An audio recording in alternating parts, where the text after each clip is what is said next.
Nous n'y avons pas été cette fois-ci, on ira bien un jour, c'est le château d'Espérange au Luxembourg. Ce sont plus des ruines, le château qui appartenait à la famille de Rodemack. Et c'est là que le trésor du temple a stationné pendant un certain temps qu'on ne peut pas définir. Mais il y a une certitude, c'est que ce qu'on appelle le trésor, c'est-à-dire le fonds monétaire du temple, s'est retrouvé à cet endroit.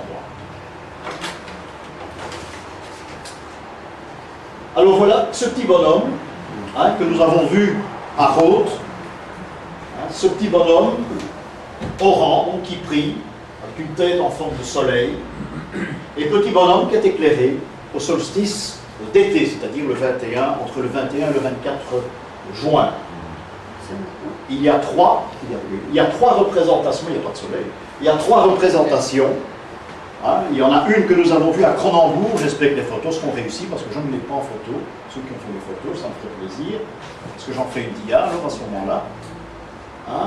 Parce que Cronenbourg, le trésor serait passé.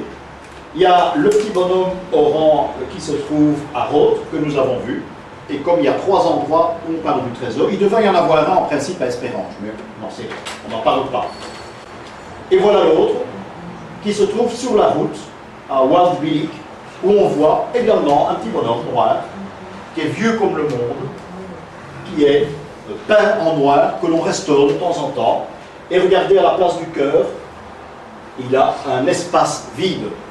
Les Allemands se sont rués sous cette représentation, puisque les Allemands savaient beaucoup de choses dans le domaine de l'histoire, de l'ésotérisme et de la symbolique. C'est d'ailleurs par les Allemands que l'on connaît l'histoire des Cathares. Si on n'a pas les Allemands, mais on continue à inventer n'importe quoi. Ceci a mis les Allemands sous la voie, ce petit carré, parce que les Allemands se sont rendus dans un endroit où on parlait de trésors et de templiers, c'est à Marville, et à un gisant bien précis, ils ont retiré un morceau de la poitrine. Ça n'a rien donné, ils n'ont rien trouvé. Enfin, n'empêche, ils étaient sur le chemin. Mais ils n'ont jamais rien trouvé. Donc voilà ce troisième petit bonhomme orange, vous n'avez pas vu parce qu'on n'était pas tout à fait dans la région. Mais certains d'entre vous l'ont vu. Alors pour rester dans le domaine templier, et disons que ça peut nous amener comme introduction à ce dont nous allons parler aujourd'hui, c'est-à-dire les attributs des saints et non pas les saints et leurs attributs. Ça nous avons vu il y a bien longtemps. Aujourd'hui nous parlerons d'attributs. Voilà une petite église en Flandre, près de Gand, en Zeugem, où il y avait une commanderie templière. Et il y a toujours de nos jours un culte à Saint Jean-Baptiste, ce qui est tout à fait normal dans une église, mais n'empêche, c'est tout de même ici, dans cette église, qui n'est plus une église templière, c'est une église qui est plus récente, il y a une relique qui présente la tête de Saint Jean-Baptiste, ici, avec un petit reliquaire. La relique de Saint Jean-Baptiste se trouve là, et une poignée, si bien que le prêtre, à la Saint Jean-Baptiste, eh bien, il prend la tête de Saint Jean-Baptiste avec la poignée, il fait embrasser la relique aux fidèles. C'est une protection contre les maladies d'épilepsie, par exemple, convulsions, puisque Saint Jean-Baptiste a été, on commémore le prix pour éviter cette très méchante maladie qui était tout de même tout à fait monnaie courante à l'époque. Vous remarquez que Saint Jean-Baptiste est un berbe, il est imbu, c'est juste le contraire, ça commence mal. Il est barbu, Saint Jean l'Évangéliste sera toujours un berbe. Voilà la différence. Alors il se pourrait, mais on ne peut pas définir, il se pourrait que cette représentation de Saint Jean-Baptiste se trouvait, pas celle-là parce qu'elle est plus récente, elle doit dater du XVIIe siècle en principe, peut-être fin du XVIe déjà, mais c'est difficile. Une représentation telle que celle-là devait exister au temple. Cette fameuse adoration de la tête qui se trouve dans le procès des Templiers serait peut-être une représentation d'un reliquaire tel que vous le voyez là, et on l'a donné comme nom Baphomet. Je vous le donne en toute liberté, la tête pourrait être la tête de Saint Jean-Baptiste, et j'irai même plus loin, ce serait une tête à deux faces, le Baptiste et l'Évangéliste. Janus. Comme Janus, oui. Mais celle-là est unique, elle existe, mais à Anzegem. Pourquoi prie-t-on Saint Jean-Baptiste pour l'épilepsie? C'est une vieille histoire que l'on lit dans les évangiles. Il paraît il paraît que lorsqu'on a décapité Saint Jean-Baptiste, eh bien sa tête aurait fait 5 bons par terre, avant de se calmer. Voilà, 5 est le chiffre de la souffrance, c'est-à-dire de la maladie. Étant donné qu'il a fait des bons, son corps, sa tête plutôt a fait des bons après avoir qu'on l'ait décapité, eh bien, à ce moment-là, on l'a prié pour les secousses nerveuses et pour l'épilepsie par la même occasion. Il y a toujours une origine. Hein. Il y a toujours une origine. On ne cite pas un saint patron, on ne cite pas un saint protecteur des maladies sans raison. Il y en a toujours eu.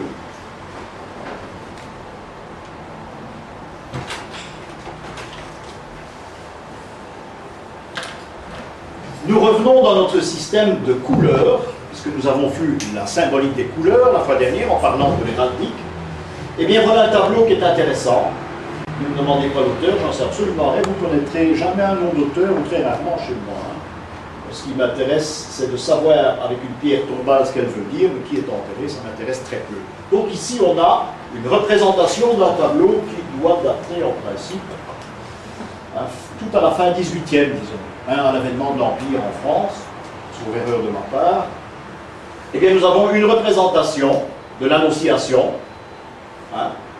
Il n'y a pas d'erreur, parce qu'on ne peut pas dire qu'il y a des erreurs, il y a une connaissance de la symbolique ou non. Ce peintre a une connaissance de la symbolique, puisque le manteau de la Vierge est bleu. En principe, il doit y avoir 12 étoiles. 1, 2, 3, 4, 5, 6, 7, 8, 9, 10, 11, 12, c'est lié. Hein, une des raisons pour laquelle le premier emblème de la communauté européenne, c'était les 12 étoiles. Hein, c'était en relation avec les étoiles de la Vierge. Le manteau bleu, c'est tout à fait normal. Et l'ange qui présente, l'ange Gabriel, qui vient annoncer, eh bien, il est habillé de blanc. Hein, blanc, qui est la couleur de la lune. Principe féminin, également. Couleur de la lune, parce que cycle de la femme. Cycle lunaire. Il sera habillé de blanc. Il ne peut pas être dans une autre couleur, parce que ça ne tient pas la route. Hein. Il présente une fleur de lys, qui est le symbole du masculin, hein, puisque dans la fleur de lys, il y a, dans l'iris lys et dans le lys, il y a un pistil qui rappelle hein, le membre viril de l'homme. C'est bien pensé, ça c'est la symbolique. Il devrait y avoir un vase, parce que c'est rare que l'on voit l'ange Gabriel, l'archange Gabriel, qui présente le lys. Il devrait y avoir un vase. Dans ce vase, on devrait trouver le lys et une rose, puisque la rose, c'est la connaissance, mais c'est aussi l'élément féminin. Donc, on a les deux qui annoncent la naissance du futur Jésus, c'est-à-dire l'ensemble, le lys et la rose. Donc, si on prend le lys et la rose dans un vase et on supprime les personnages, ça a la même valeur. Mais ici, on situe l'endroit où ça va se passer. Et le brave ange, sans rien y connaître, il montre bien sûr le Saint-Esprit qui est le grand responsable de toute l'opération. Voilà une autre vue, la même histoire. Hein, c'est quand même très ancien, ceci. Et là, nous avons hein, les couleurs, bon, elles sont ce qu'elles sont, hein, mais enfin, elles sont respectées, le manteau bleu de la Vierge. On ne peut pas décrire les étoiles, mais c'est une époque où on ne le faisait pas. Et vous avez à nouveau ce vase avec une fleur de lys. Les fleurs de lys en question, je ne vois toujours pas de rose, quoiqu'ici, il tient en main un rameau d'olivier. Donc voilà une autre représentation, il y en a des dizaines. Hein. J'ai un ami qui lui était passionné par Saint-Sébastien, et il avait des films, il avait des dias, il avait des livres, il n'y a que ça qui comptait, mais des dias j'en ai vu un millier sur Saint-Sébastien. Je crois que je les ai tous vus, hein, depuis le Pérou jusque dans le région. Donc ici, il peut y avoir éventuellement une collection avec les différentes annonciations, et ça doit être très intéressant, parce qu'en plus du thème, il y avait d'autres choses à analyser dans le tableau, bien sûr, hein, mais ce n'est pas le but, nous faisons de la symbolique. Donc ici, nous sommes limités. Alors voilà, nous commençons ici avec une introduction, parce que le culte des saints dans la religion catholique romaine, et dans les autres également, une fois qu'il est question de ça, les déviations comme les orthodoxes par exemple, une fois qu'il y a culte de saints, eh bien, l'origine, ce sont les dolmens, ce sont le néolithique, qui n'avaient pas des saints, bien sûr, hein, ils n'avaient pas de calendrier, quoi qu'ils calculaient le temps, mieux que nous maintenant d'ailleurs, mais ils rendaient un certain culte à plusieurs dieux, c'est possible, mais l'endroit qui était je ne vais pas dire leur temple, mais c'est presque ça, l'endroit où ils faisaient leur prière, où ils rendaient hommage aux dieux, eh bien, c'était le dolmen. Comment ça se pratiquait? Eh bien, c'est très très simple. Il suffisait de passer en dessous du dolmen, et passer de l'autre côté. Plusieurs fois s'il le faut. C'est une protection, c'est une prière, c'est un hommage à Dieu. Nous verrons ça une autre fois. Je mets Dieu au singulier, parce que eux, je pense qu'ils étaient monothéistes. Donc, il y a un hommage qui se rend, être préservé de maladie, par exemple, à un certain moment de la journée, à un certain moment de l'année, prévu par le calendrier, parce que ces gens avaient un calendrier. Les jours n'étaient pas sacralisés comme nous les avons maintenant, mais il y avait un calendrier. Voilà quel était ce culte néolithique. Vous imaginez que c'est très vieux. Il y a une évolution qui s'est faite, puisque nous parlons de la symbolique occidentale. Eh bien, voilà une procession ancienne, c'est la copie, pardon, c'est la copie d'une procession du Moyen-Âge. J'essaye de la rendre nette, mais ça bouscule, voilà. C'est une procession du Moyen-Âge où nous avons la représentation de la chasse du saint, les moines qui transportent la chasse, et pour être exaucés, pour obtenir l'intervention du saint, eh bien vous avez là des malheureux, des boiteux, des gens qui sont difformes, qui passent plusieurs fois en dessous de la chasse. C'est l'évolution de ce qui se faisait il y a des milliers d'années à l'époque du néolithique. Il y a eu une nouvelle évolution lorsqu'on a construit les cathédrales, lorsqu'on a construit les collégiales et les églises importantes. Eh bien, nous passons là, c'est un exemple d'une église, c'est à Soigny, où nous passons là en dessous de l'autel. C'est une église de Saint-Vincent, pas le vigneron, le Saint-Vincent de Maubeuge, de Mons, le mari de Saint-Baudru. Et bien voilà, l'autel, les marches qui mènent à l'autel sont ici au-dessus, la châsse de Saint-Vincent est là, et quand vous passez entre ces colonnes, eh bien vous avez la protection de Saint-Vincent. Donc c'est une troisième évolution ici, qui nous est présentée. C'est un pèlerinage pour les gens qui souffrent des rhumatismes. Et je vous assure qu'il y a des colonnes difficiles à passer, surtout les deux dernières. Donc voilà, cette nouvelle évolution. Évolution que l'on peut encore représenter autrement. Voilà l'église Saint-Géry à Bruxelles. Et il faut vraiment savoir et ne pas le deviner. Vous aviez ici, regardez, un tunnel. Un petit tunnel qui permettait aux fidèles, s'ils n'entraient pas dans l'église, de passer en dessous de la châsse de Saint-Géry qui se trouvait dans le chœur. Il y avait beaucoup d'exemples comme ça. Ces églises ont été bien souvent démolies. J'en connais trois. Il y avait l'église Saint-Géry, mais qui n'existe plus. Oui, notre ami Roux Jacobs, lui, il dit que c'était pour gagner du temps. Pas faire des tours. Ah oui, parce que le tour était assez grand, et de côté, les charrettes, etc., passaient par là, on gagnait un maximum de temps. C'est amusant, enfin, pourquoi pas. Ça devait certainement être vrai aussi. En voilà une autre. C'est à Givet. Ici vous avez une construction, l'église existe toujours. Et vous passez en dessous du chœur, par ce tunnel. Il y en a encore une à Namur. Malheureusement l'église a été désaffectée, maintenant c'était l'église Notre-Dame. Elle existe toujours, on y fait des expositions, je crois. Et là il y a également la présence de ce tunnel en dessous du chœur de l'église. Donc voilà une évolution en trois parties. Vous avez néolithique, vous avez l'évolution de la chasse promenée dans les processions, et vous avez également ces trois représentations de tunnels par lesquels on pouvait passer pour rendre hommage au saint. On faisait ses prières, on faisait le tour de l'église, on passait par là. Voilà un exemple qui existe toujours. Je me baladais un jour à Sébourg. Sébourg, c'est dans le nord de la France. Et la procession à Saint-Druon avait eu lieu la veille, parce que j'étais là un lundi. Et la chasse était reposée sur deux tréteaux dans le cœur de l'église. Et l'église est toute vide, parce que je prenais des notes, il y a encore un dolmen dans cette église qui est visible. Et une fois qu'on a, le curé a mis un tapis dessus, comme ça, plus personne ne va voir. Enfin, ils existent. Et il y a une brave dame très âgée qui est rentrée dans l'église. Elle a pris de l'eau bénite, elle s'est signée, elle est allée dans le chœur, elle est passée 2 fois en dessous des tréteaux et elle est rentrée chez elle. Donc c'est dire qu'il y a encore cet enseignement qui existe si on ne le fait plus. il y a des personnes qui étaient un peu plus âgées que les autres, et bien, connaissaient le système. Hein, et je l'ai vu faire, c'est la seule et unique fois, j'étais très content d'avoir vu ça.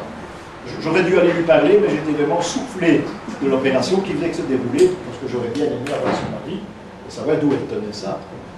Où est-ce que c'est? Ceci, c'est à Givet. C'est une église de franciscains. Alors ici, c'est un exemple intéressant. La photo est à l'endroit, seulement ce sont les colonnes qui sont à l'envers. Hein, quand vous verrez ce style de colonne, où il y a une décoration simple, hein, qui se trouve dans ce sens-là, il faut vous l'imaginer dans l'autre sens. Vraisemblablement, ce sont toujours des colonnes, ça se trouve dans les cryptes, ce sont des colonnes qui ont appartenu à un temple païen, obligatoirement. Et lorsque l'Église a christianisé l'endroit et qu'on a reconstruit un autre temple, chrétien cette fois, on a réutilisé ces colonnes, mais c'est la victoire de l'Église contre le paganisme, on les a retournées. Et c'est pour ça que vous avez des décorations, hein, qui doivent dater quand même du 6e ou du 7e siècle, ou plus tard 7e siècle, qui existent toujours, ces colonnes existent toujours, elles sont mangées, vous voyez, c'est un style de marbre de nos régions, puisque c'est dans le Brabant, et ces colonnes ont été posées à l'envers. C'est dans quelle église? À Saint-Guidon, Anderlecht, où il y avait un temple depuis que l'endroit existe, il y a un temple à Saint-Guidon parce que c'est un endroit ésotérique très important. Puisque nous sommes dans le milieu des saints, et voilà un saint, et ça arrive, qui est commémoré dans un seul village de Belgique. Le village c'est Année, tous les bords de la Meuse, pas loin de Namur. Et c'est un saint curieux, c'est un nom d'autant plus curieux, c'est qu'on indiquait ici Saint Stampe, S-T-A-M-P, priez pour nous. Saint Stampe. On l'appelle aussi Stapin dans certains livres, mais ici, la statue a été volée, c'est une chance qu'on a la diapositive. Et on vient déposer des fleurs, on vient déposer des ex-voto également, parce que Saint Stampe en général est prié pour que les petits-enfants puissent marcher très rapidement. Vous savez, c'était des problèmes, les enfants au Moyen-Âge et même après, c'était les faire parler normalement, il y avait un saint pour ça, les faire marcher, ça c'était lamentable, il y a beaucoup de saints pour les faire marcher, et alors ce qui est l'ensemble summum, c'est l'épilepsie, les convulsions. Il y a énormément de saints aussi que l'on priait pour les convulsions. Alors ici, on prie ce saint pour faire marcher les enfants. Remarquez une chose qui est intéressante, c'est qu'il est assis, c'est rare. Il n'est pas debout celui-là. Il est assis, mais il souhaite que les autres assis se relèvent et puissent marcher correctement. D'ailleurs, si vous êtes wallon, même flamand, je crois que le mot stamp, c'est vous planquer une tarte au derrière, empilez-vous là. Voilà, c'est de là que ça vient. Hein. Mais c'est un saint local, je ne l'ai jamais rencontré ailleurs, curieusement. Même en Wallonie, même en Flandre, jamais vu. À Année, eh bien, il est là. Malheureusement, il n'est plus là parce qu'on a volé la statue, qui est une très belle statue du 18e. Et le prêtre, eh bien, la dernière fois que je suis passé par là, il a affiché la photo, une belle photo du saint derrière, puisque la statue est là. Et c'est bien dommage parce que c'est la seule qui existait. Du moins jusqu'à présent, j'en ai pas vu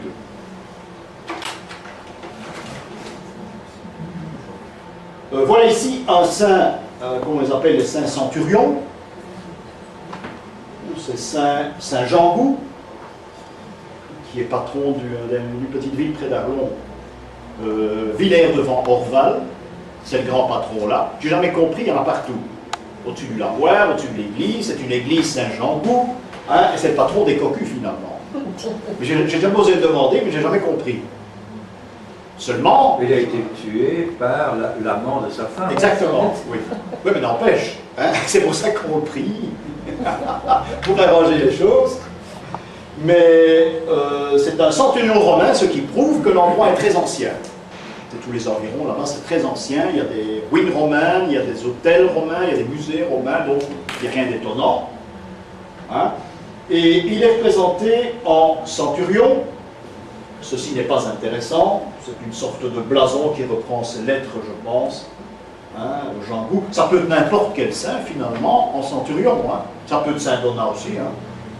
Pourquoi pas? Mais ici, c'est censé être Jean Gou, qui est représenté avec sa lance. Lance qui, nous verrons, lorsqu'on fera de la philosophie symbolique, lance qui pourrait être la suite de l'opération. Chaque homme doit se situer dans le monde, et quand l'homme prend un endroit, un repère, l'homme est invivable sans repère, il ne peut pas vivre. Il prend un repère, à l'origine c'était la pierre deviendra l'arbre, l'arbre deviendra la lance, ou bien la crosse de l'évêque. C'est l'évolution qu'il y aura à partir d'une pierre. Évolution qui a été faite par la symbolique, parce qu'il est impossible de représenter une pierre dans des murs de pierre, c'est un peu ridicule, ça se contredit. C'est pour ça qu'on en a fait l'arbre, et tout le reste qui va en découler. Alors, il y a un rappel historique, bien sûr, ici, qui est beaucoup plus terre à terre, c'est que la lance fait partie de l'outil de ce centurion, parce que lorsque les Romains se réunissaient dans leur camp, ils devaient obligatoirement placer les lances au centre du camp.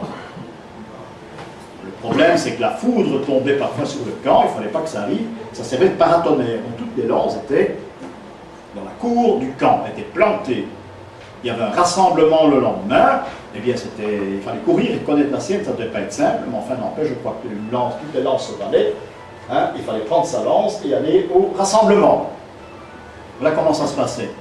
Il y a une tribu qui était les Trévires, qui travaillait exactement de la même façon, et eux au rassemblement, ce qui était très amusant, c'est que celui qui arrivait le dernier, on l'abattait devant tout le monde.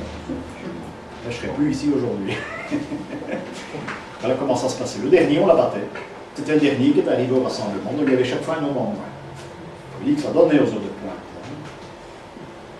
Donc voilà pour cette représentation d'un saint qui ferait partie probablement de la légion thébaine, qui est une légende. Vous savez qu'il y a 365 jours dans le calendrier, et il fallait obligatoirement sacraliser les jours, parce que chaque jour est sacré, nous vivons. Hein, il fallait sacraliser ces jours, donc il fallait trouver un saint. Vous imaginez qu'au début de l'ère chrétienne, eh bien, les saints, ça courait par les rues. Donc il fallait en trouver un paquet en une fois. Eh bien, on a retrouvé, soi-disant, une légion romaine entière qui venait de Thèbes. Hein, ils se sont fait massacrer dans la région d'Agone. Et ils étaient tous chrétiens, paraît-il. Ils avaient tous été baptisés. Et on a pris les prénoms de tous ces gens, sans connaître leurs prénoms. Et on a fait une longue liste. Et on a confié ça aux églises, au moment où la religion est devenue une religion d'État sous Constantin. Ça veut dire que dans toutes les églises, dans la plupart des églises, dans certains endroits, on a tous des noms de centurions romains. Et il y en a pas mal. Hein. Donc il est issu d'une liste, vraisemblablement, hein, Saint-Gervais, Saint-Protais, etc., et qui ont d'autres significations. Parce que les saints qui sont couplés, Castor et Pollux, Gervais et Protais, etc., ont un rapport immédiat avec l'ère des Gémeaux. Donc c'est là qu'il faudra chercher. Mais ça, nous verrons plus en détail à une autre occasion. Bon, eh bien, nous commençons par les attributs. Je voulais vous montrer tout de même ça en guise d'introduction. Nous avons une représentation qui n'est pas ancienne de Saint-Pierre. Ce n'est pas parce que c'est ancien que ça n'a pas de valeur, parce qu'il y a encore des gens qui, au XIXe siècle, connaissaient la symbolique. Saint-Pierre, c'est reconnaissable très facilement, puisque nous avons parlé du coq. Ce qui veut dire qu'il y a un attribut, qui est l'attribut de plusieurs saints, dont Saint-Pierre, qui est représenté avec un coq. Hein, je ne vais pas vous faire l'injure de vous expliquer l'histoire du coq, le reniement de Saint-Pierre. Saint-Pierre aura plusieurs vocations, il sera patron de métier également. Ce sera un saint guérisseur aussi. Nous n'attaquerons pas ce côté de l'histoire de Saint-Pierre, puisque le but de la matinée d'aujourd'hui, ce sont les attributs. On reconnaît Saint-Pierre, dans le fond, il est rarement présenté comme cela, hein, dans cette tenue. On reconnaît Saint-Pierre avec les clés. Indication automatique, ce sont des clés à anneaux ronds, donc ça dépend de Cluny. L'auteur fait penser à l'enseignement de Cluny, l'enseignement bénédictin. Il est représenté dans sa barque parce qu'il est pêcheur d'hommes. Hein, et son fameux coq à côté de lui, qui est important, il est devenu saint guérisseur, c'est une parenthèse, puisqu'on allait à Saint-Pierre, et encore au début du siècle, prier Saint-Pierre pour guérir de la coqueluche. La coqueluche, c'est cette maladie où on tousse et on imite le chant du coq, avec un peu de bonne volonté. Donc voilà l'ensemble de Pierre, qui est présenté avec sa rame, hein, c'est pas un bâton, c'est sa rame. Donc on a le pêcheur, à qui le Christ a donné les clés, qui devraient être de deux tons différents, c'est une clé or et argent. Enfin, on ne va pas insister On va pas aller beaucoup plus loin. C'est un beau Saint-Pierre, donc le Saint-Pierre qui est représenté par la symbolique du coq. Pierre qui deviendra la pierre, et pas prénom Pierre. Hein. On en fera le prénom Pierre, mais Pierre représente la pierre. Nous verrons ça quand nous ferons l'étude des sites néolithiques. Une pierre, c'est une pierre qui deviendra un arbre symbolique plus tard, mais à l'origine, c'est la pierre. Alors, tous les endroits où il y avait des pierres néolithiques, eh bien, à un certain moment, le pape, il y a bien longtemps, il a voulu tout détruire. Alors, bon, il y a une congrégation religieuse qui s'est soulevée, c'était les bénédictins, ils ont dit, c'est pas possible, c'est notre passé, c'est notre civilisation, on ne peut pas. Le pape a dit, c'est très bien, vous christianisez vos pierres. Alors là, on a profité, oui, c'est vraiment celui qu'il faut, on l'a mis un petit peu partout. Où il y avait une pierre, on l'a consacrée à Saint-Pierre. On a créé une chapelle, chapelle Saint-Pierre, église Saint-Pierre, hôpital Saint-Pierre, maternité Saint-Pierre, vous connaissez dans toute l'histoire d'un endroit chez nous à Bruxelles. Mais tout commence avec une pierre. Voilà, un lieu de rendez-vous, un repère. Tout commence là. Donc c'est la pierre, c'est pas le prénom Pierre, hein. C'est Céphas.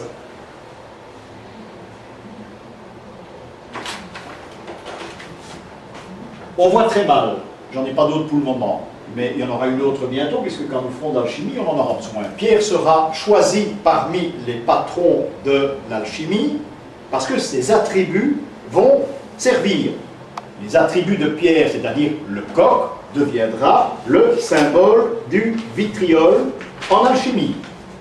Par exemple, lorsqu'on fera l'étude des positions symboliques en alchimie, bien nous verrons que les saints ont parfois de l'importance, des objets ont de l'importance, des renommées ont de l'importance, la symbolique de l'héraldique a de l'importance en alchimie. On n'apprendra pas à faire de l'or, hein. Ça j'y connais absolument rien. Hein. C'est certainement pas l'alchimie qui vous fera fabriquer de l'or. Hein. Mais enfin, vous verrez la symbolique de l'alchimie. Et le meilleur exemple, c'est la Grande Place de Bruxelles. Et c'est pour ça que nous l'étudierons maison par maison. Comme l'ont fait jadis les écrivains de la Renaissance, hein, les philosophes de la Renaissance, et nous verrons. Donc, ce qui est important, c'est ce coq. Ce coq qui deviendra donc un symbole alchimique. Le symbole qui représente le premier apôtre.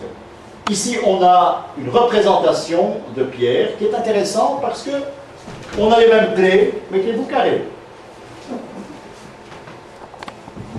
Les bouts ronds, les anneaux ronds plutôt, représentent le ciel, ça vous le savez maintenant, nous l'avons fait assez en symbolique. Les bouts carrés représentent la terre. Ici, on a une représentation d'un Pierre qui tient le symbole de l'abbaye de Cîteaux des Cisterciens. Vous voyez que c'est différent, la pensée est différente. Ce qu'il y a d'extraordinaire ici, hein, et je m'explique toujours pas ça, et je l'ai déjà présenté souvent, malheureusement mon maître est décédé depuis pas mal de temps, c'est qu'on a ici la représentation des 12 tribus d'Israël. Et Pierre n'a jamais été grand prêtre, et il est présenté également avec le chapeau de grand prêtre. Les 12 tribus d'Israël, qui sont 12 diamants, 12 pierres précieuses différentes, et voilà. C'est une sorte de talisman, de protection, mais que portaient les grands prêtres. Pourquoi a-t-on collé cela à Pierre? Mais j'en sais absolument rien. Je cherche, je ne trouve pas. Chaque apôtre a une correspondance avec un prophète. Les 4 évangélistes correspondent aux 4 grands prophètes. Jérémie, Isaïe et les 2 autres. Donc là, il y a une correspondance. Tout correspond, hein, parce que tout n'est que symbole. Hein. Ancien Testament, Évangile, tout n'est que symbole de A à Z. C'est un livre de conduite intéressant, hein, mais tout n'est que symbole. Vous ouvrez la Bible, vous commencez qu'Adam et Ève, c'est là que tout commence. Il faut tout décrypter. Ah, c'est un travail. Hein. Je n'ai jamais connu quelqu'un qui a fait ce boulot, mais ça peut se faire. Hein. Il faut le temps. Je crois que c'est un peu trop tard. Sur la Bible, il y a des combats, il y a tout. Et les évangiles, c'est également une symbolique. Mais je retiens cela, ça peut être intéressant. Mais c'est très rare, hein, je n'ai jamais vu ça. En France, que j'ai fait, je ne sais plus très bien où, à côté vous avez Saint-Jean-Baptiste. La facture est très différente. Celui-ci est nouveau, hein. Celui-ci est ancien.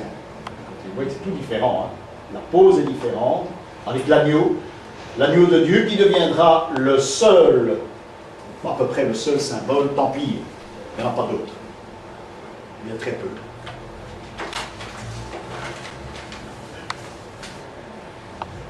Voilà une autre représentation. En franc-maçonnerie, par exemple, eh bien, le coq, vous voyez là-bas tout en haut, représentera l'éveil, le lever du soleil, plutôt la lumière. On ne parle pas de lever du soleil en franc-maçonnerie, ce sera la lumière.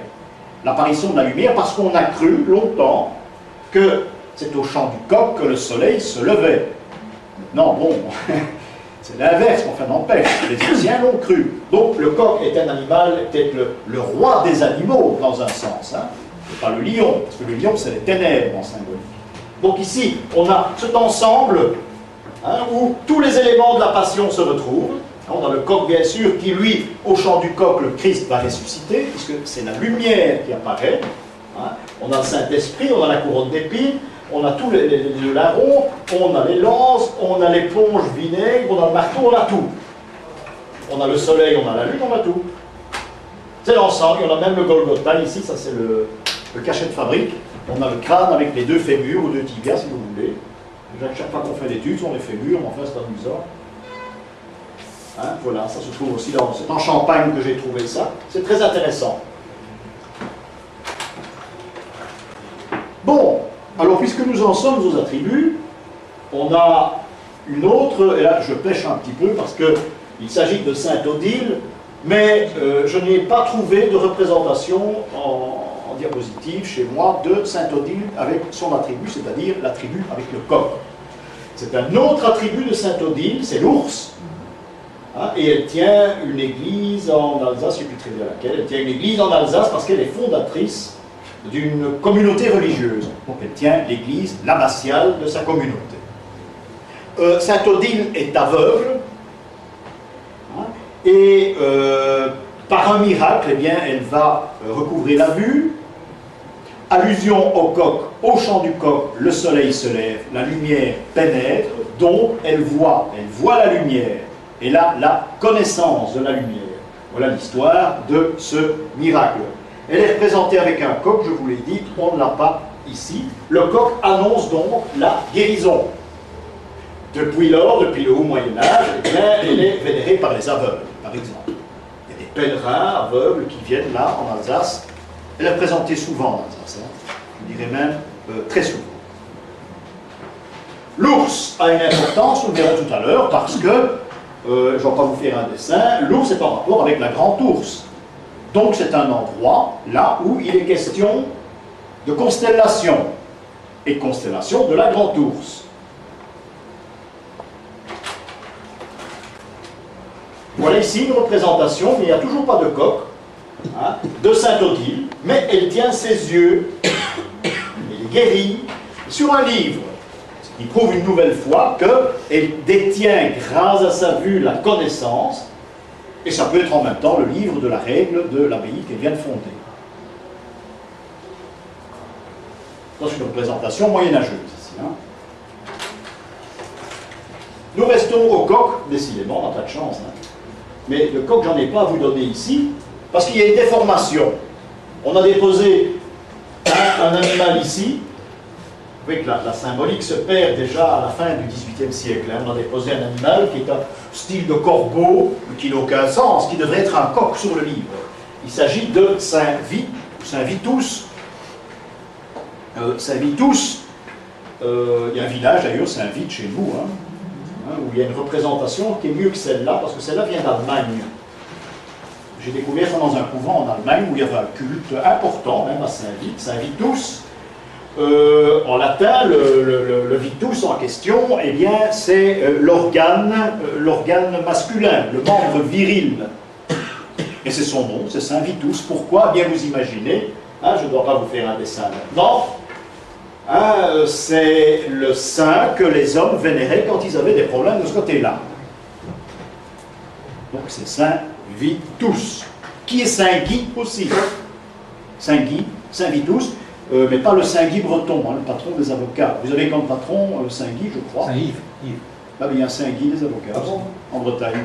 Oui, c'est Saint-Yves en fond, mais il y a un Saint-Guy en Bretagne. On dit surtout de ne pas confondre les deux parce qu'ils sont totalement différents. Il faudrait rechercher ça. Ça peut être intéressant. Il y a Saint-Yves à Tréguier. Oui, absolument. Là, c'est Saint-Yves. Absolument. Mais il y a un Saint-Guy avocat qui est patron aussi. Et en Bretagne. Il faudrait retrouver ça.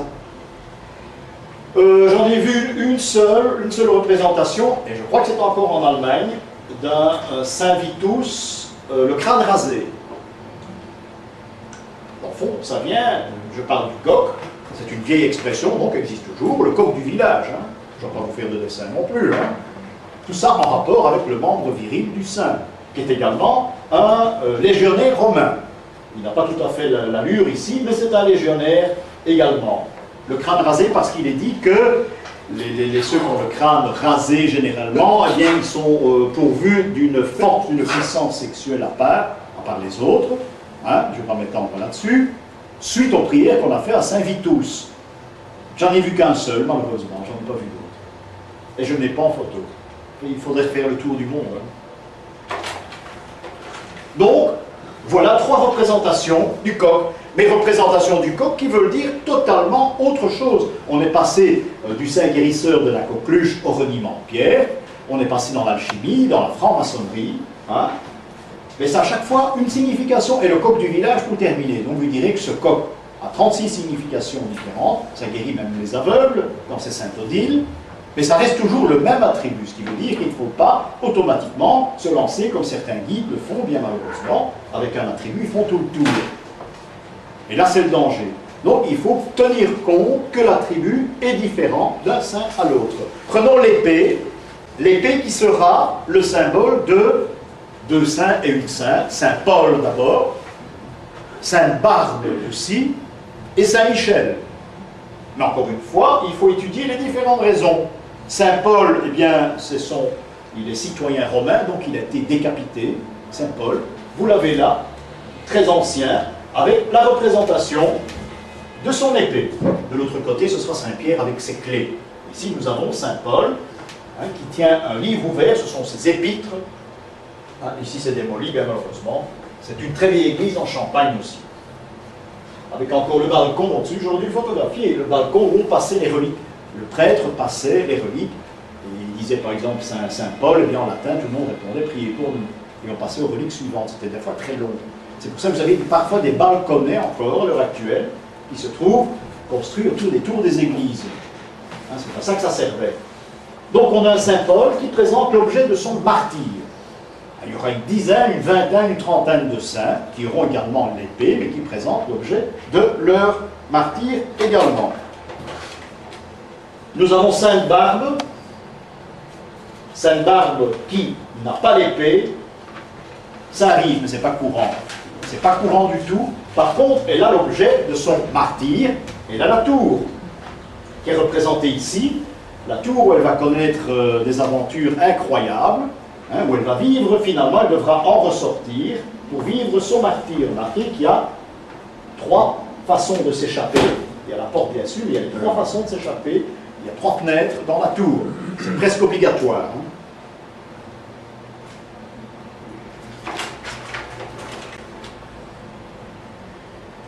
Alors voilà Saint-Michel, que nous verrons mieux tout à l'heure. Saint-Michel avec une lance, ce qui n'est pas courant. Hein, et qui a la balance qui va peser les âmes au jugement dernier qui terrasse une méchante bête, un démon, un dragon, tout ce qu'on veut. C'est plutôt un démon. Donc, cette épée, il faut le dire, est un passage. C'est le passage de la vie à trépas. C'est le passage de l'état humain à l'état de saint, puisque c'est le cas de Paul. Je crois qu'il y a encore beaucoup qui discutent que Paul n'était pas saint. Hein, quand les protestants parlent de Saint Paul, c'est Paul, et si on vous parlait de Saint Paul, vous renvoyez la conversation en parlant de Saint Paul, on vous regarde très drôlement d'ailleurs, parce que eux, les saints, ils n'en ont pas, ça ne les intéresse absolument pas. Les protestants, la gnose ne connaît pas non plus, la condamne, au contraire. Hein. Les protestants condamnent la gnose. Si vous voulez un sujet de discorde dans un dîner, les protestants, vous parlez de la gnose, ça c'est fait. Hein. Je parle par expérience. Donc, l'épée est ici un symbole de vie. Passer de la vie sur la terre à la vie dans le ciel.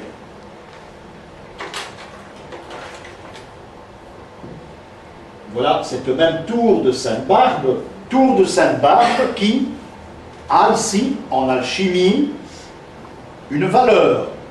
Ce n'est plus le martyr, c'est une représentation alchimique, c'est la tanore, c'est là, hein, c'est ce genre de récipient dans lequel l'alchimiste va préparer ses matières. Et Sainte-Barbe a une épée qui représente le feu en alchimie. Donc cette même épée qui était martyr deviendra ici un symbole de feu. C'est l'épée de l'ange qui chasse les Adam et Ève du paradis, par exemple. C'est la même épée, c'est une épée de feu.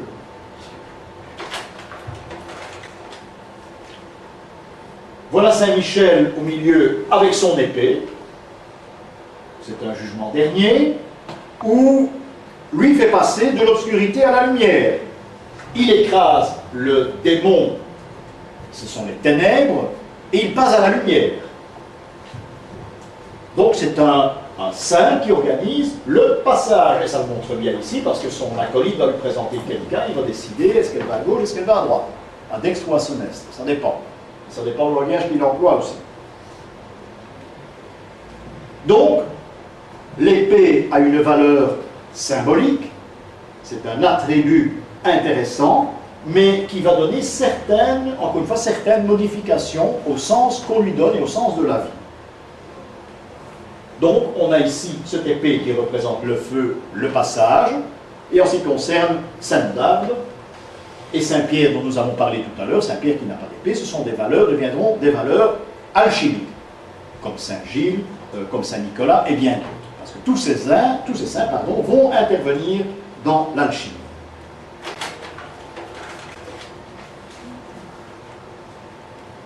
Ici, on le voit mal. Voilà. La ruche, c'est important. C'est un symbole qui a même encore été utilisé au début du XXe siècle, à la fin du XIXe siècle. Voilà ici une représentation de Saint Ambroise, un des 4 piliers de l'Église. 4 piliers de l'Église que l'on peut comparer symboliquement aux 4 évangélistes, et aux 4 évangélistes que l'on compare, je vous l'ai dit, aux 4 grands prophètes. Donc, Saint Ambroise, qui était évêque de Milan, eh bien ici c'est un saint dont l'attribut a été créé grâce à un jeu de mots. Un jeu de mots très facile parce que Ambroise donnera ambroisie. L'ambroisie, c'est celui qui boit de l'hydromel dans l'exagération. L'hydromel est fait avec du miel. Hein? Qui fait le miel? Ce sont les abeilles, et les abeilles se trouvent dans une ruche. Ça nous mène très loin. Hein? Donc, grâce à ce jeu de mots, Saint Ambroise aura comme attribut la ruche. On a dit, et on dit dans certains livres, c'est ridicule, que cet homme du miel lui sortait de la bouche, il parlait gentiment, c'était pas facile. Hein? Saint Ambroise, c'était pas un type facile du tout. C'était pas son genre. On a dit aussi qu'à sa naissance, ça c'est la légende dorée, je crois, à sa naissance, il a ouvert la bouche et sa maman a constaté des abeilles qui, bon, c'est pas si ainsi fantastique que ça, c'est uniquement parce qu'il y a une référence à son nom qui est Ambroisie. Ce qui ne veut pas dire que toutes les ruches, encore une fois, hein, seront représentées, auront le même sens. Donc c'est un jeu de mots. Il y a un autre saint qui est représenté, mais qu'on ne trouve plus, qui est représenté comme cela, c'est Saint Jean Chrysostome. Hein, Chrysostome, en grec, c'est la bouche d'or. Hein, on va s'approcher d'Ambroise maintenant, la bouche d'or, parce qu'on dit que Saint Chrysostome parlait d'une façon mielleuse. D'où miel, abeille, abeille, la ruche. Pour reconnaître Saint Jean Chrysostome, eh bien, on lui place sur des peintures en général, parce que je n'ai jamais vu de statue de Saint Jean Chrysostome de mémoire, on place donc sur les peintures anciennes une ruche à côté de Saint Jean Chrysostome. Il y en a un troisième, c'est Saint Bernard. Saint Bernard qui, lui, est un grand travailleur, très grand travailleur. Saint Bernard est cistercien, et il va apprendre aux cisterciens à travailler. Bon, ils n'étaient pas d'accord au début, mais enfin, ils y sont faits. Saint Bernard leur apprendra à travailler, parce que les cisterciens, c'est tout le contraire des bénédictins. Les cisterciens travaillent la terre, ils travaillent, les bénédictins font des enluminures, ils écrivent, ils copient des manuscrits. Hein, ça, c'est le travail des bénédictins. Donc, Saint Bernard va les faire travailler. Ça veut dire qu'il donnera une activité à sa ruche quand il est représenté avec la ruche. La ruche devient donc ici un symbole de travail. Donc, vous voyez, on passe de l'hydromel, hein, à la ruche, qui représente une façon mielleuse de s'exprimer. Et ici, on a un symbole de travail. Et ce symbole de travail va donner naissance, vous le connaissez, ce logo de notre ancienne caisse d'épargne et de retraite, qui n'était autre qu'une ruche. Donc le produit du travail, c'est l'argent. L'argent doit venir chez nous à la caisse d'épargne. Vous connaissez ce logo, hein? Oui. On ne le voit plus d'ailleurs. Bon, c'était un peu... hein, c'était une époque, ça. Hein? Donc voilà encore la ruche. Cette ruche qui donne 3 thèmes totalement différents. Mais le même attribut. Donc c'est pas facile de pouvoir déceler la signification d'un attribut avec le saint. Et trop souvent, on dit, il a cet attribut-là, eh bien, voilà, c'est parce qu'il s'appelle. Non, absolument pas. Il faut réfléchir aussi. Hein. Il faut réfléchir.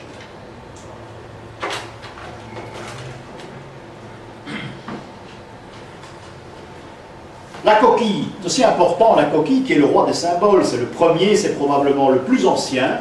On a passé tout de même assez de temps sur la description de la coquille. Quand on parle de coquille, on voit Saint-Jacques, on voit pèlerinage à Compostelle.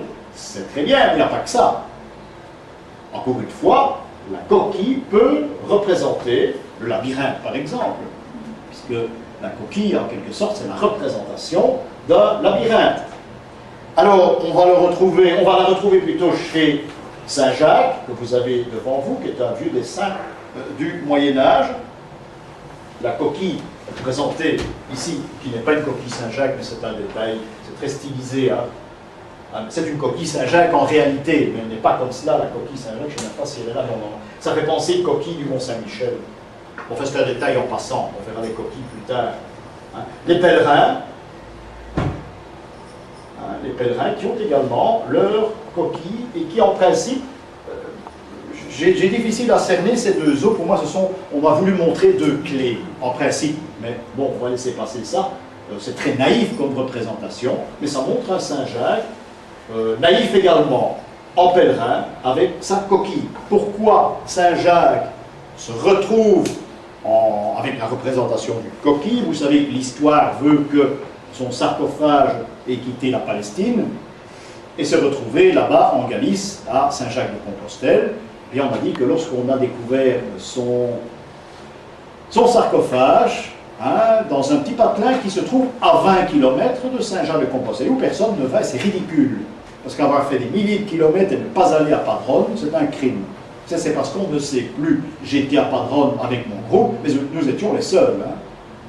Et en dessous de l'hôtel de l'église de Padrone, il y a une sorte de bique d'amarrage où on a accroché le fameux sarcophage de Saint-Jacques quand il est arrivé là-bas près de Compostelle.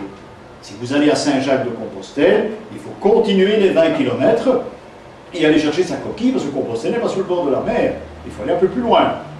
Et qu'est-ce que font les pèlerins? Ils achètent une coquille dans un magasin, ils rentrent comme nous, on achète Mannequin Peas ici, quoi. Donc ça n'a aucune valeur symbolique. Et puis il y a un chemin de retour aussi qui est très intéressant. Enfin, ça ne fait pas l'objet de Saint-Jacques aujourd'hui. Donc voilà cette représentation de ce sarcophage, qui est tout à fait légendaire, qui quitte la Palestine en direction de la Galice. Voilà encore un Saint-Jacques, qui est un Saint-Jacques du 19e siècle. Hein, il faut encore chercher sa coquille, parce qu'il est là. La coquille se trouve sur son manteau, mais c'est beaucoup plus discret. Hein.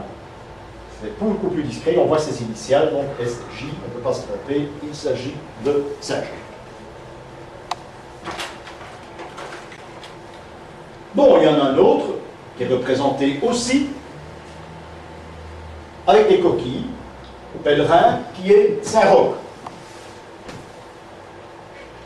Ici, on ne parlera plus d'une coquille qui est attribuée à une légende comme Saint-Jacques. Ici, c'est la coquille du pèlerin, parce que Saint-Roch est le type même de la représentation du pèlerin. On peut parler 1 heure de Saint-Roch devant une représentation de ce saint. Alors, en 2 mots, Saint-Roch est un homme qui est parti en pèlerinage, parce qu'il est profane et il veut savoir, et il montre qu'il est profane parce qu'il est blessé. Et à son retour, son chien, dans sa gueule, tient le pain, ce pain eucharistique, ce pain qui est l'hostie, ce pain qui est la lumière. Saint-Roch est parti profane et il le montre, et il revient initié, puisque son chien tient le soleil dans la gueule. Voilà quel est le sens, en 2 mots, de cette représentation de Saint-Roch. Maintenant, je mets certaines choses en doute, je vais être un petit peu plus nuancé, c'est le symbole du pèlerin, donc La coquille. Saint-Roch n'a jamais été à Compostelle, mais il était à Rome. Donc il devra avoir, non pas les coquilles de Compostelle, mais les deux clés. Les deux clés, symbole du Vatican. Les pontifes, oui, d'accord, c'est comme ça. Il est présenté parfois comme ça, mais c'est assez rare. Mais ici, on a insisté sur le fait que le côté historique des choses, ça n'intéresse pas, c'est un pèlerin. Donc il y a cette idée de pèlerinage avec la représentation de cette coquille. Nous terminerons ici cette première partie. Voilà encore un Saint-Roch, qui lui est très ancien, où on voit cette fois le genou, le genou qui est présenté. Voilà. C'est un ange qui présente la blessure. Il montre qu'il était profane. Grâce au pèlerinage, il a la coquille. Son chien lui remet le soleil dans les yeux. Alors, vous imaginez que cette représentation, vous êtes au catéchisme, le prêtre doit vous expliquer la statue, ben, il va vous dire que le chien l'a mordu, et un miracle, il n'a plus de blessure. Ça, c'est un certain niveau. Le niveau qui nous intéresse, c'est le niveau de la symbolique. On vous explique qu'il existe, que c'est un pèlerin qui a vu la lumière. Il y a encore un côté gnostique que nous verrons dans quelques temps. Il y a encore une autre explication, parce que le côté gnostique en symbolique s'intéresse à l'homme. Il n'y a rien d'autre. L'homme est son milieu. Donc tout ça, il faudra recadrer. Il faudra recadrer tout cela avec notre vie actuelle et la vie ancienne. Pourquoi pas? Et là, on tombe dans le côté philosophique des choses. Vous voyez, comme c'est profond, une statue de saint, il y a des explications à donner. Vous imaginez que les prêtres sont devenus de moins en moins intelligents, et c'est bien malheureux, je le regrette. Et on expliquera ça avec un chien qui l'a mordu, et le miracle, l'ange est là, miracle, il n'y a plus de blessure. Et c'est dommage parce que c'est comme ça qu'on l'explique. C'est bien malheureux que ceux qui nous l'ont expliqué d'une certaine façon l'ont tout à fait oublié. Et quand vous dites à un prêtre, vous expliquez ça à un prêtre, gentiment, il va dire, vous croyez ça, oui. Très gentiment, c'est ce qu'il va répondre. On m'a posé une question la dernière fois, la personne qui me l'a posée n'est pas là, et c'est très important. J'aurais dû commencer par cela, finalement, l'enseignement que j'essaye de vous donner et que j'ai reçu est un enseignement bénédictin. Cherchez pas ailleurs, c'est pas jésuite, c'est pas dominicain, c'est pas certainement pas franciscain, ni laïque, c'est un enseignement bénédictin. J'ai été formé par un maître qui a fait ses études à Maretsou, auprès d'un autre bénédictin qu'il a eu comme professeur dans les années, fin des années 30, début des années de guerre, qui avait 85 ans. Vous imaginez qu'il a un enseignement solide, et c'était un moine de Maretsou, un professeur à Maretsou. Donc voilà, c'est une petite parenthèse que je fais, comme ça vous savez exactement d'où vient cet enseignement dont on profite pour le moment. Nous terminerons avec la coquille, où on a, ah ben voilà encore un Saint-Roch, décidément, je dois en avoir, qui lui est très simple, il n'y a même pas de chien. Il n'y a pas de chien. Saint-Roch a été canonisé très tard. Pardon. Il n'y a pas de chien, il montre simplement sa blessure. Il a été blessé, il est guéri. Ou bien il a été blessé, il part en pèlerinage. Ça, c'est la représentation. C'est dans les Ardennes que j'ai trouvé ça. Alors maintenant, voilà le troisième personnage. Troisième personnage qui est Saint Jean-Baptiste, qui tient la coquille. Voilà. Il a l'agneau, son attribut. Il a une peau de chameau sur le dos. Hein, et à l'aide de cette coquille, qui est la connaissance, qui est le plus vieux des symboles, il va baptiser. J'ai une marotte d'ailleurs, quand je vois des fonds baptismaux, j'essaie chaque fois, que vous avez déjà vu ça, d'aller voir si le prêtre en prend en compte ce système. C'est rarissime, mais j'en ai trouvé. La coquille Saint-Jacques était dans les fonds baptismaux. Et ça, c'est intéressant parce que c'est le plus vieux des rites de l'Église, c'est le baptême avec la coquille. Donc, encore une fois, nous avons Saint-Roch qui est pèlerin, et ce symbole est un symbole d'initiation, de pèlerinage, de marche vers l'initiation. Nous avons eu l'autre coquille, celle de Saint Jean-Baptiste, qui verse de l'eau sur la tête du Christ. Il lui transmet l'initiation. Il y a aussi beaucoup de choses à dire là, vous imaginez, mais il transmet l'initiation. Et le pèlerin de Saint-Jacques, qui raconte, cette coquille raconte son histoire, son arrivée en Galice, où toutes les coquilles se trouvaient sur son sarcophage très lourd qui flottait sur la mer. Voilà la même idée, mais qui est toute différente. Encore une fois, on a un attribut qui a plusieurs sens. Alors ici, évidemment, on peut faire l'enchaînement entre le baptême comme nous l'entendons actuel, c'est-à-dire le baptême où on verse de l'eau sur la tête du nouveau-né ou du nouveau baptisé, c'est le baptême de l'ère du verseau, puisqu'on prévoit l'arrivée d'un Messie. À l'ère du verseau, il doit arriver. Il arrivera avec un attaché-caisse en voiture, probablement. Hein. On n'est plus à l'époque. Mais il y aura une idée qui va être transmise, qui sera une idée qui va nous sauver. Donc ça, c'est l'idée principale de l'arrivée du Messie. C'est la bouée de sauvetage et le renouveau dans nos croyances et surtout dans notre doctrine qui est en train de s'user tout de même un petit peu. Donc c'est le baptême, c'est au fait l'avenir de l'Église du Christ, cette représentation. C'est le baptême de Saint Jean-Baptiste. Donc vous voyez que toutes ces origines peuvent converger avec un attribut, le placer dans la main d'un saint bien distinct et automatiquement il change de valeur. C'est ça la valeur des attributs. Robe avec les poils de chameau, même si vous n'avez pas une coquille, si vous n'avez pas un agneau, eh bien vous devez reconnaître obligatoirement Saint Jean-Baptiste avec cette représentation de l'index levé vers le ciel. C'est le signe de ralliement des Johannites, obligatoirement, jadis il devait être présenté de cette façon-là. C'est un signe de ralliement, on sait qu'on a affaire à un endroit, par exemple, où il y a toujours des Johannites, par exemple. Et c'est une statue qui n'est pas tellement ancienne, elle doit avoir un très gros siècle.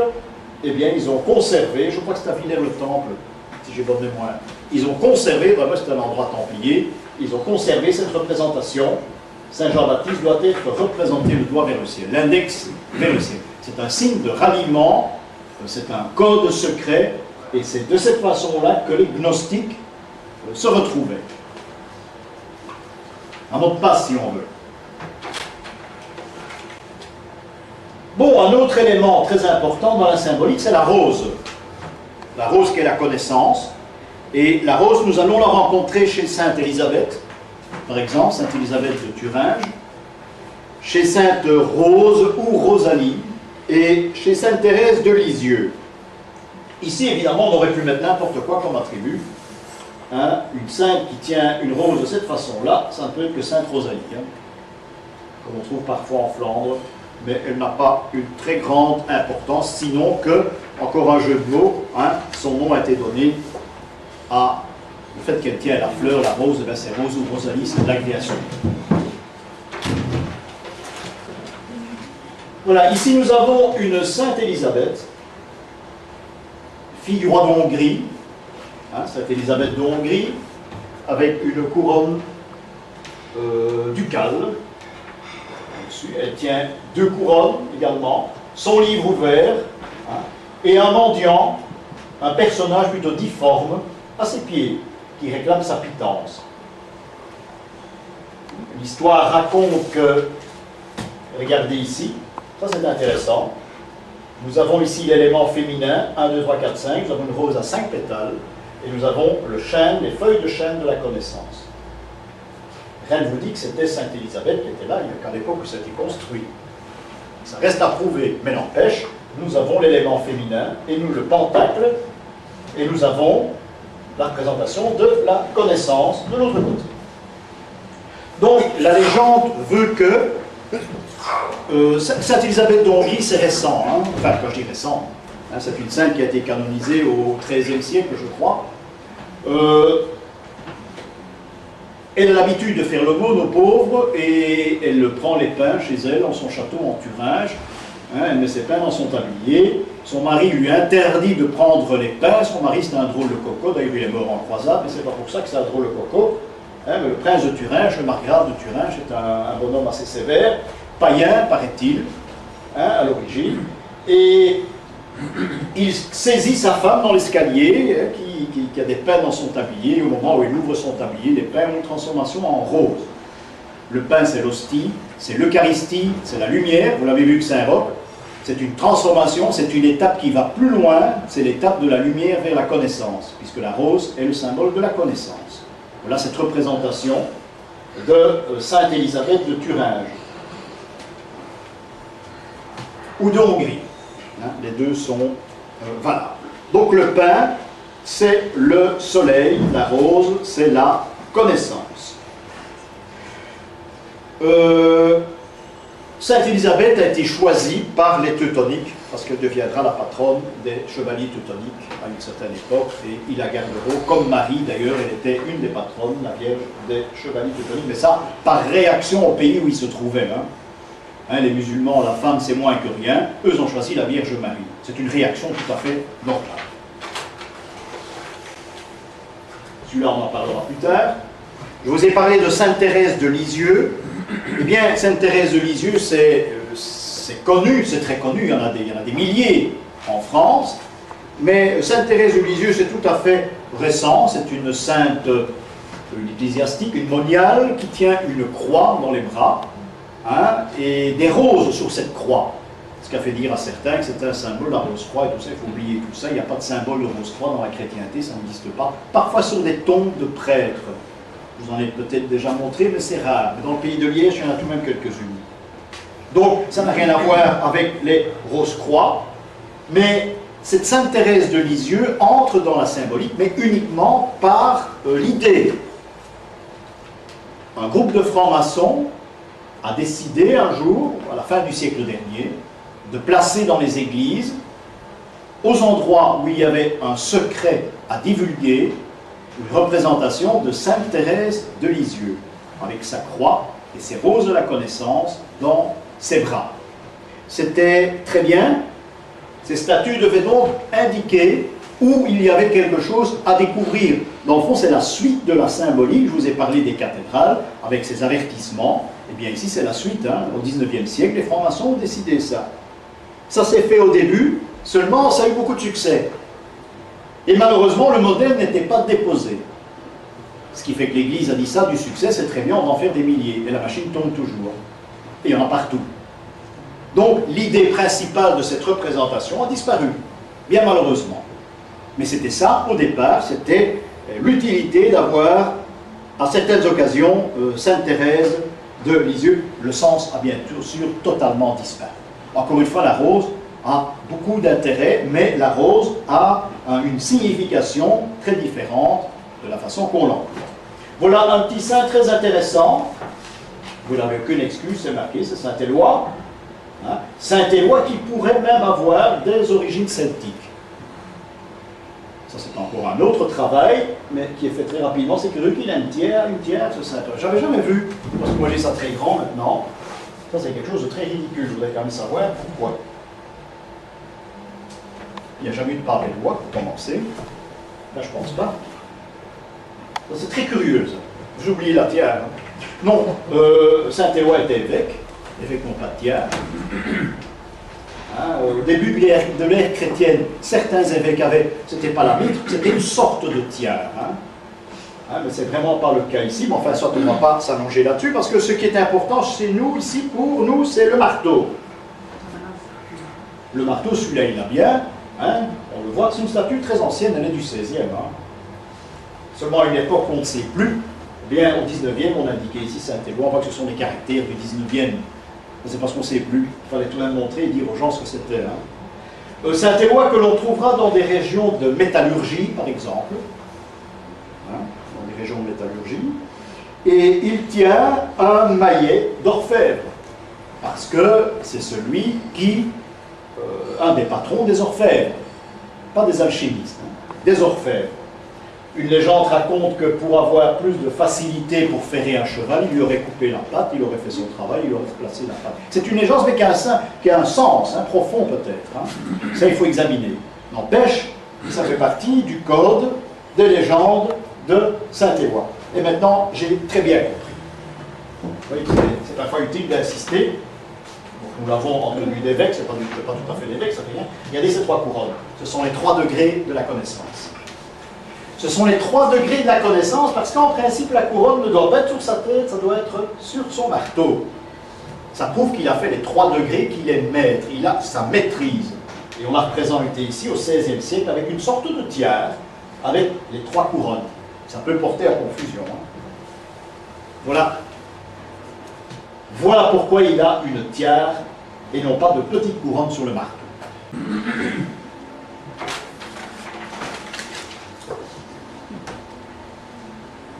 très beau sculpteur, un Parisien probablement. Saint-Renaud de Montauban, qui est un des 4 Fisémons, qui sont que 2, je vous ai dit ça, mais enfin il y en avait 4 dans la famille. Hein. On ne les a jamais représentés tous les 4 l'un à côté de l'autre que très tardivement. Mais on représentera Saint-Renaud et on représentera Maugis. Hein. Pourquoi Saint-Renaud? Parce qu'il est martyr. Saint-Renaud est représenté, c'est pas lui, il est représenté avec son maillet généralement et son ciseau de sculpteur. C'est un maître maçon et on l'a fait venir à Cologne pour participer à la construction de la cathédrale Saint-Pierre. Ce qui s'est passé, eh bien, c'est un homme qui travaillait magnifiquement bien, il avait de très grandes connaissances, il a été jalousé par les apprentis et les compagnons, il était maître et il a été assassiné à coups d'équerre.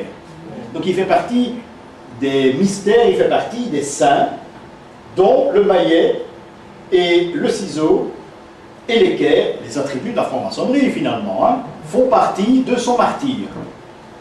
Renaud de Montauban, et je donne l'exemple d'un sculpteur, parce qu'il était sculpteur, il était maître maçon. Hein, donc, Renaud d'ailleurs, on va le lancer dans son corps dans le Rhin à Cologne, son corps va revenir à la surface, il va être canonisé, ce sera un saint martyr. Donc voilà comment finira un des 4 Fisémons.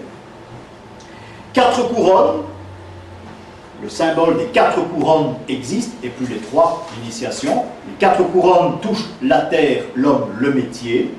Il y a une histoire de 4 saints couronnés qui ont été martyrisés, ils sont devenus les patrons des 4 métiers qui touchent le bâtiment à cette époque. Quand vous verrez 4 couronnes en symbolique, 4 couronnes, 4 couronnés, rapport au métier de la pierre. Ça c'est important, quand il y a une maison des 4 couronnés à la Grand Place par exemple. La maison des 4 couronnés existe, et c'est la seule maison qui est signée, je vous l'ai montré, vous avez la diapositive, c'est la seule maison qui est signée curieusement. Ou peut-être pas curieusement. Ça viendra. Bon, on va parler du cochon. Du cochon qui n'est pas un cochon, ça je vous l'ai déjà dit, c'est un porc sauvage, parce que ça représente une époque où le cochon, c'est pas ce que c'était, ça n'existait pas chez nous. Hein. Les cochons, c'est tout de même relativement récent.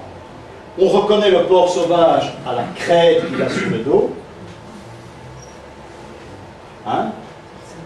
Et vous remarquez que le groin, c'est différent d'un sanglier. Hein? C'est différent. C'est un porc sauvage, il devrait avoir une petite dent qui monte, c'est qu'il était moins sauvage que les autres.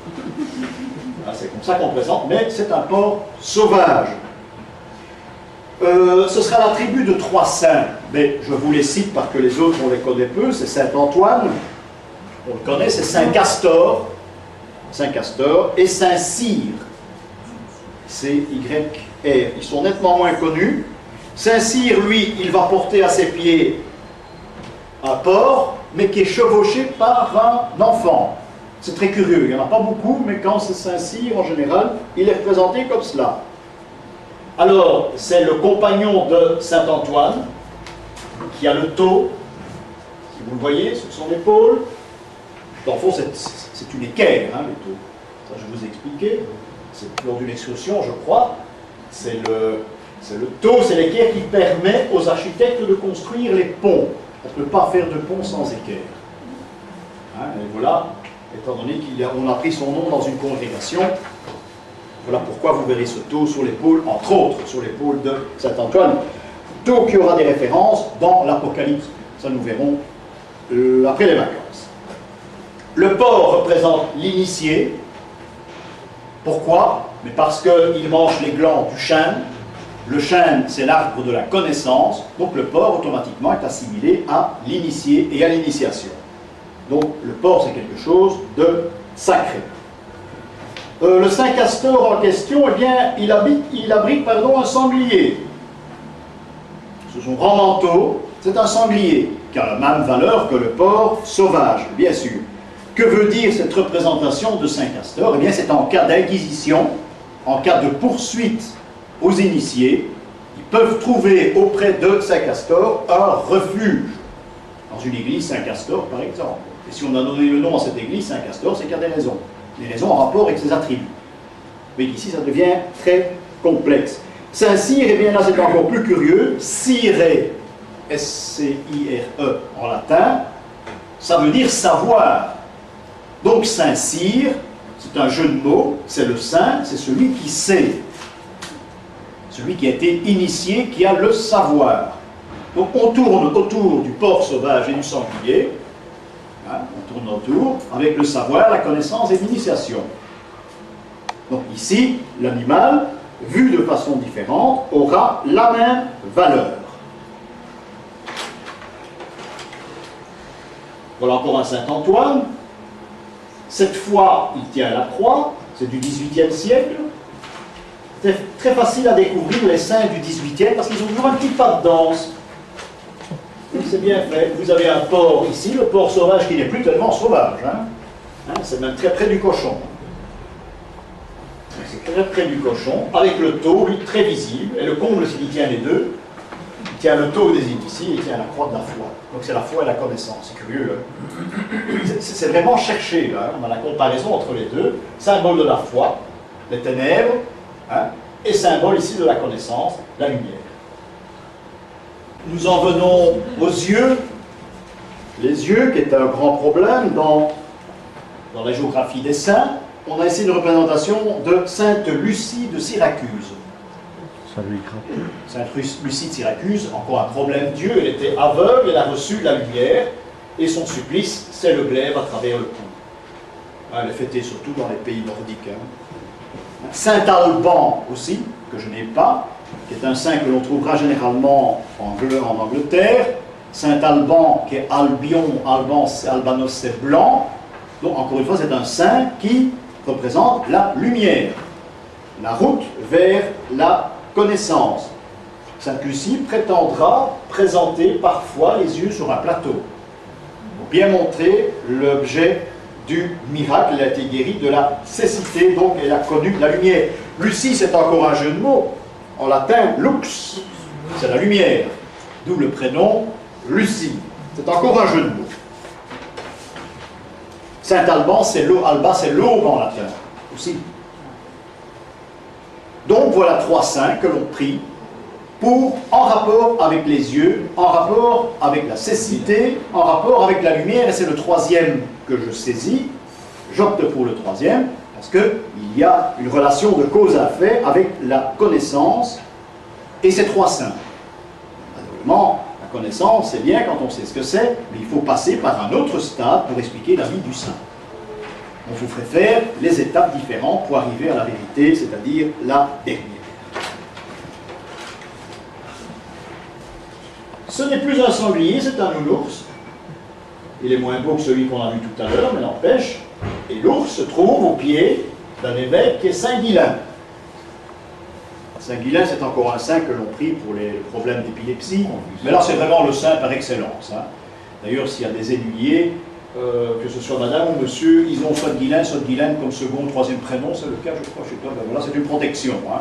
Donc tous les Guilains, un jour, leurs parents ont décidé que Guilain, c'est une protection pour l'épilepsie et les convulsions.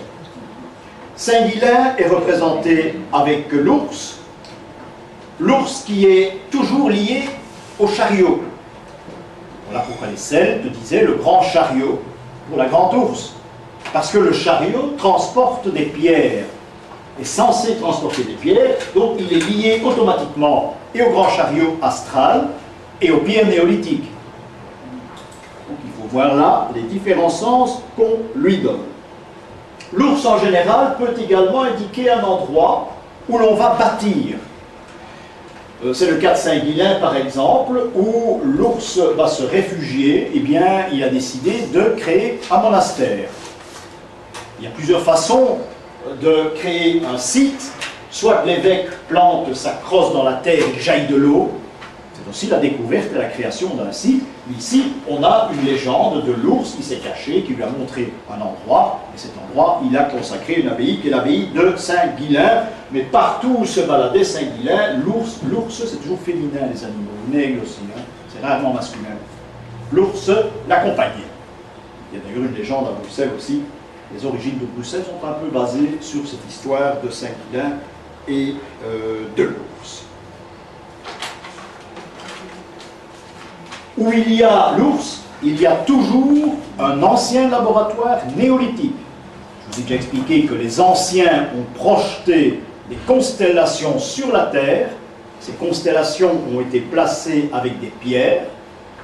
Toutes ces pierres ont été christianisées, ça veut dire qu'on a une église, on a une chapelle, on a un cimetière, à la place de ces lieux néolithiques. Donc à chaque fois qu'il y a l'ours, vous êtes certain que c'est un ancien lieu néolithique, il n'y a pas d'exception. Hein, c'est le cas Beersel par exemple, alors là même le mot Beer est dans le nom du village, ça devait être un laboratoire néolithique extraordinaire, et en plus Beersel est sur une colline, ce qui n'enlève rien, il devait y avoir beaucoup d'intérêt, beaucoup de choses à découvrir là. Ici, nous avons une autre légende, un autre personnage, qui est Saint Remacle, évêque également.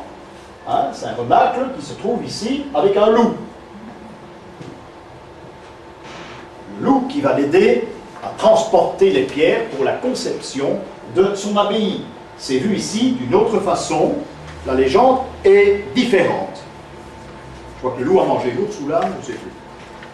Le loup avait mangé l'âne et pour le punir, il a condamné, c'est celui qui là. a porté, oui. Curieusement, la même légende à Jumièges, en Normandie. Exactement la même légende. Oui. Donc Saint-Cyr est important. Saint-Cyr, j'ai un exemple, mais je n'ai pas de dia malheureusement. Il y a un exemple, si vous allez un jour à Saint-Amand, dans le nord de la France, il y a une magnifique abbaye en 1000 morceaux, en ruines, mais les ruines sont splendides. On a déjà été voir ça, on devrait retourner. Et sur la Grand Place, il y a un cabaret à proximité de la Grand Place qui s'appelle Au Cochon Scié. Scié glacis, oui c'est très curieux, hein. Au Cochon Scié. Et il faut analyser ça par là. Le Picard d'abord, c'est pas scier avec la scie, ça n'a aucun sens. En Picard, scier c'est soyer. Soyer, impératif. C'est scier en Picard. Donc il y a déjà une transformation à faire, il faut savoir de quoi on parle ici. Et il y a indiqué « soyons d'accord ».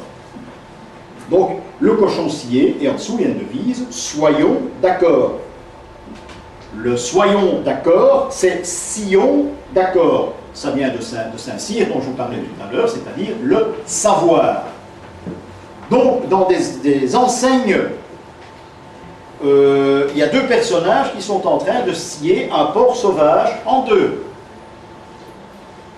Donc c'est une connaissance dans le fond que l'on détruit. Deux personnages sont d'accord pour chasser, ils scient le porc pour chasser la connaissance. Hein, scierer en latin c'est la connaissance, c'est le savoir. Donc voilà, par le biais d'une enseigne, d'un établissement, hein, et même de l'autre côté, si j'ai bon souvenir, c'est un âne et un singe qui scie le cochon. Voilà, ça me revient. J'ai pas de dia, c'est bête, j'ai cherché, vous savez. Donc c'est un âne qui a tout à apprendre et qui peut apprendre. Un singe qui fait le guignol, qui ne sait rien, qui ne saura jamais rien, tellement ses oreilles sont petites. Et ici, la connaissance, ici, un cochon en deux. C'est marrant, c'est un cabaret. Au cochon scié. Ce qui veut dire que c'est un avertissement. Ce cabaret existait au Moyen-Âge, mais c'est un avertissement. Faites gaffe ici, à Saint-Amand-les-Eaux, vous risquez votre peau si vous le savez. C'est pas ici qu'il faut chercher la connaissance, vous allez ailleurs. C'est un danger. On annonce le danger. Comme on annonçait le danger en entrant dans les cathédrales, on en a vu quelques exemples. Mais ici, c'est un cabaret qui se trouve sur la place. L'abbaye, malheureusement, n'existe plus, mais je vous recommande d'aller à Saint-Amand-les-Eaux. Les ruines sont très belles. C'est pas tellement loin d'ici. Les ruines sont très belles. Donc voilà un singe, voilà un âne qui scie la connaissance, aussi le cochon en deux morceaux.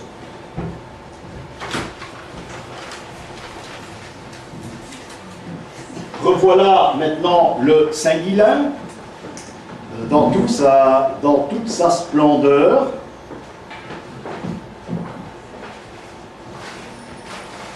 On en raconte beaucoup, hein. C'est vraiment pas rare.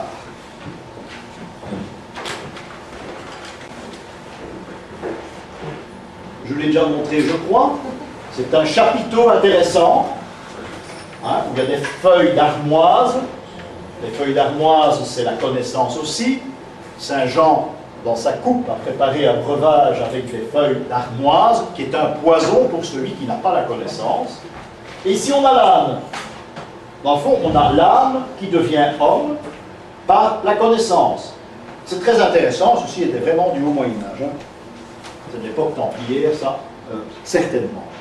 l'âne a souvent été apparenté au prêtre. Il y a des tas de représentations de prêtres disant la messe avec une tête d'âne, par exemple. D'ailleurs, pour les Templiers, Saint-Bernard, c'était l'âne. Hein, lorsqu'on présente l'âne, c'est Saint-Bernard. Ils avaient un code fait avec des animaux. Donc là, c'est pas compliqué. C'est une sorte de dérision. Et c'est comme ça que les gnostiques interprétaient parfois l'action de certains prêtres. C'est l'histoire de l'âne d'or d'Apulée, finalement. Cet homme qui veut s'initier, qui reçoit d'une sorcière un onguent, il se revêt le corps de cet onguent, il est transformé en âne. La sorcière lui dit, tu auras 12 épreuves à faire pour redevenir un homme. Et le livre d'Apulée, eh bien, ce sont ces 12 épreuves, et finalement, la dernière épreuve, c'est brouter des roses, et en broutant ces roses, il devient homme.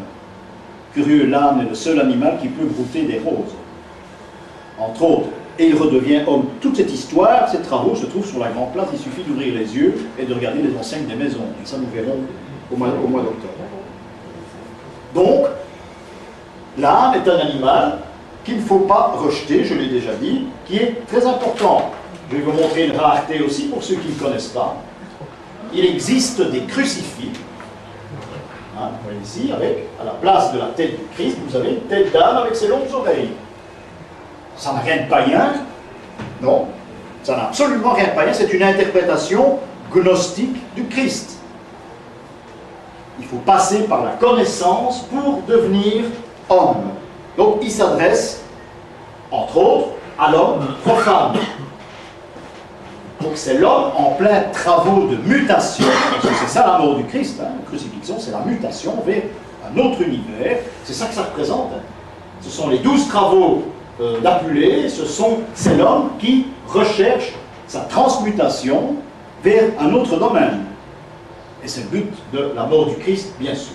J'en ai vu comme ça 5-6 au Luxembourg, notamment, et j'en ai vu une en France, je ne sais plus très bien où. Mais celle-là est très belle. Hein. Et on ne les a jamais détruites, heureusement, mais il y en avait une centaine dans ce cimetière. Pourquoi là, j'en sais rien, ça fait partie des grands mystères de la gnose. Pourquoi cet endroit hein? C'est à Keulen, Luxembourg. C'est aussi un avertissement. Regardez ici, une représentation du renard. Du renard qui prêche aux poules. Il y a bien un coq, mais là sont les poules. C'est aussi un signe important de danger. C'est que le renard finira par les croquer, les poules. Hein. Donc il est habillé en homme du clergé et il enseigne. Il enseigne, ça fait partie d'un code, bien sûr, puisque le vainqueur sera le coq. Hein, chante clair dans le code du roman de renard, parce que dans le roman de renard, on a choisi, qui est écrit par un templier, par Nivard, dans le roman de renard, on va choisir des animaux. Les templiers auront 3 codes que personne ne connaît. Hein, on le connaît maintenant parce qu'on a étudié, dont le roman de renard. Tous les animaux auront le nom d'un personnage, et ce seront les troubadours, lorsqu'il se passera un fait politique avec les Templiers, ou même religieux, ce sont les troubadours qui vont composer des chansons, y aller de cours en cours. Troubadour peut aller partout, quand ami, quand ennemi, comme les ralbistes, aucun problème. Donc il va s'exprimer avec une chanson de geste où il va mettre en scène des animaux. Et c'est comme ça que certains personnages privilégiés dans les cours auront une connaissance de ce qui se passe chez les Templiers. C'est comme ça qu'on apprendra que Richard Cœur de Lion a été fait prisonnier, par exemple. Ce sera un troubadour qui va composer tous les animaux, mais il parlera de lion, etc. Il fera une très belle femme, on saura exactement ce qui s'est passé, qu'il a été emprisonné, qu'il s'est évadé. C'était ça, la façon des Templiers de lancer leur message. Il y a encore d'autres systèmes, en passant par la cryptographie notamment. Donc, les poules, ça parle beaucoup, ça caquette. Hein. On dit, faites pas comme elles, parce qu'elles caquettent, elles parlent, elles ne savent pas à qui elles s'adressent, elles vont se faire croquer. Et c'est ce qui va se passer dans l'histoire, hein, dans le roman de renard, entre autres. Le renard a un double sens, il faut toujours être aux aguets. Quand il y a la présentation d'un renard, c'est un avertissement. Il faut toujours être sur ses réserves. Parce que la scène suit. Hein, mais le coq sera vainqueur du renard, d'ailleurs, quand on lit Hein, quand on lit l'histoire de Renard, c'est très intéressant d'ailleurs. On retrouve tous les personnages de l'époque. Ah, ici, on voit vraiment bien ce que ça veut dire. On a le renard, cette fois-ci, il croque la poule. Hein. Ou le coq, mais ça m'étonnerait. Il y a quand même une belle queue, là, ça m'étonnerait, mais enfin, soit. Hein, ça se trouve sur des stalles, généralement, et ce sont différents avertissements.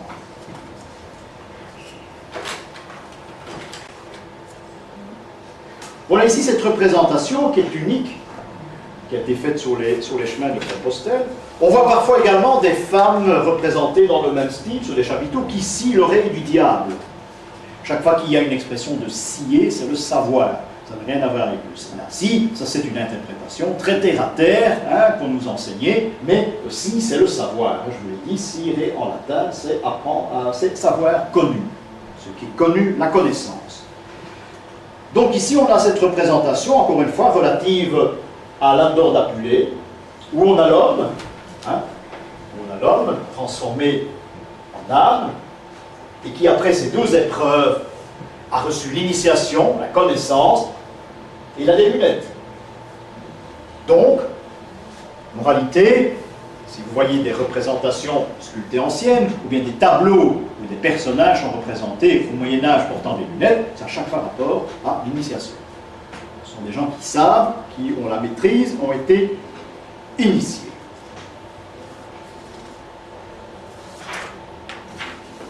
Je terminerai par le chêne, qui est un arbre très important, puisque arbre de la connaissance. Le renard a d'ailleurs été piégé, on l'a attaché à un chêne, et il a été piégé de cette façon-là, c'est comme ça que va finir notre renard en question. Le chêne est un arbre qui représente la connaissance, je vous l'ai dit pourquoi tout à l'heure. Je vous ai parlé de pierre néolithique, cette pierre qui est plantée à un endroit précis, au moment où l'homme cherche un point vital. Un point vital, ce sera une pierre, c'est un repère. Je vous ai parlé de ce mur celte qu'on n'a jamais vu en voyage, bien malheureusement, parce qu'il a été détruit, moi je l'ai vu il y a 15 ans. 78 km de mur, et des deux côtés, ils ne sont pas ennemis, ils sont amis. Alors on ne peut pas dire que c'est un mur de défense, c'est un repère pour beaucoup de monde. Ici, la pierre, à proprement parler, est un repère, mais comme on ne peut pas représenter la pierre en symbolique, la pierre a été remplacée par l'arbre. L'arbre est devenu le point d'attache de l'homme. Cet arbre, vous me voyez venir, c'est l'arbre de la connaissance. Il a appris, il s'est initié, il a un point d'attache bien précis qui est l'arbre. L'arbre de la connaissance, c'est celui qu'on a dans le paradis.